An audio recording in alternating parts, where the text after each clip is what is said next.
Dear friends, ഇന്ന് നമ്മൾ copper sulphate വെച്ചൊരു പരീക്ഷണമാണ്. കോപ്പർ സൾഫേറ്റിൻ്റെ കളറൊന്ന് കാണേണ്ടത് തന്നെയാണ്.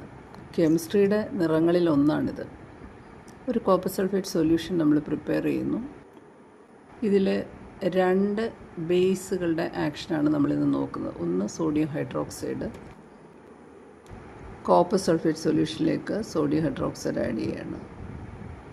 അത് ശരിക്കും ഡ്രോപ്സ് ആയിട്ട് ആഡ് ചെയ്യണം. അതുകൊണ്ട് ഞാനൊരു ഫില്ലർ എടുത്തു. ഫില്ലർ വെച്ചിട്ട് നമ്മൾ ഒരു ഡ്രോപ്പ് ആഡ് ചെയ്യുന്നു. Carefully adding 1 drop. So you can see a blue precipitate. On adding excess of sodium hydroxide, the quantity of blue precipitate increases. No other change. Okay. ഇനി നമ്മൾ സെക്കൻഡ് ബേസ് അമോണിയ അല്ലെങ്കിൽ ammonium hydroxide എടുക്കുന്നു.